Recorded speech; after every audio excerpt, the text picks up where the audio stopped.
Bonjour à tous. Vous souhaitez pousser vos participants à s'investir un peu plus dans l'apprentissage du français? Vous aimeriez qu'ils arrivent à l'heure et qu'ils aient fait leurs devoirs? Dans cette vidéo, je vais vous présenter quelques astuces inspirées d'une conférence de Tali Charot donnée dans un TEDx de Cambridge. Pour ceux qui veulent voir la conférence, je mettrai le lien en barre d'information.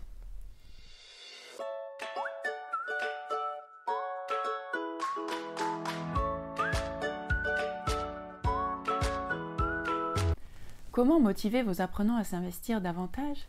Quelques petites astuces permettent de pousser les gens en général, et donc vos élèves en particulier, à changer de comportement. Mais d'abord, j'aimerais vous expliquer pourquoi les avertissements ne changent rien au comportement de vos élèves. Eh bien, c'est parce que les avertissements tentent de nous faire agir en nous faisant peur. Or, la peur nous glace et nous empêche de bouger, ou alors elle nous fait fuir. Mais en réalité, il est très rare qu'elle nous pousse à combattre. Nous sommes même susceptibles de créer des stratégies de défense efficaces qui nous empêcheront encore plus de changer. Cela signifie que si nous voulons changer le comportement de nos apprenants, il va falloir trouver une autre méthode. Mais laquelle? Voici celle proposée par Tali Charot. D'abord, il est important de souligner les aspects positifs, les progrès de la personne.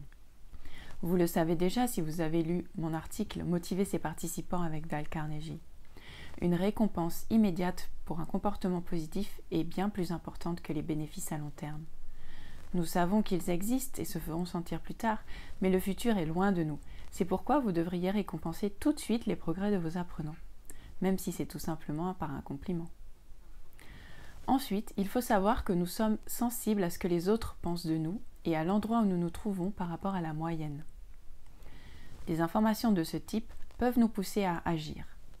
Par exemple, le fisc anglais a augmenté le taux de réaction à une lettre de rappel pour le paiement des impôts avec cette simple phrase « 9 Anglais sur 10 ont payé leurs impôts en temps et en heure ». Nous sommes sensibles à la pression du groupe et les adolescents encore plus que les adultes. Vous pouvez utiliser cette astuce en comptant le nombre de participants qui ont fait leurs devoirs et en espérant que ce soit la majorité.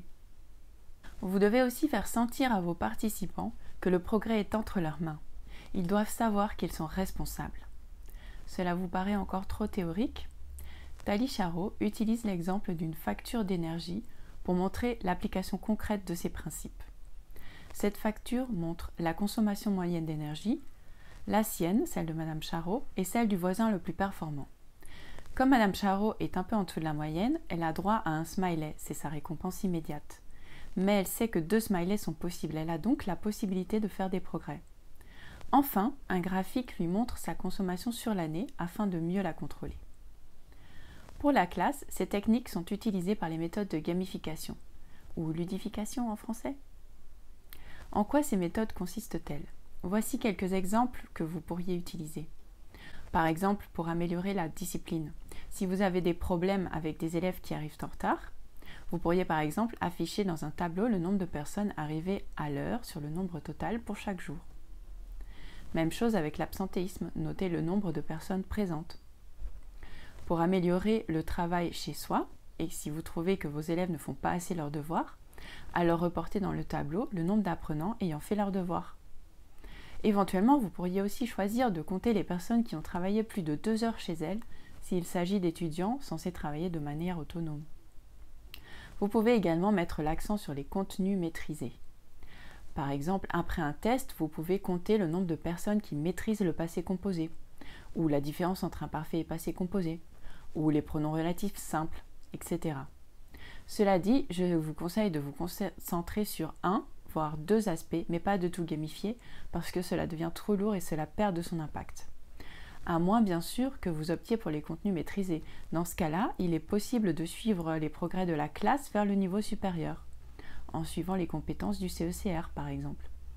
Si vous comprenez l'anglais, je vous conseille aussi d'aller voir la conférence de Tali Charot. Voilà, j'espère que vous allez démarrer votre prochain cours sur les chapeaux de roue.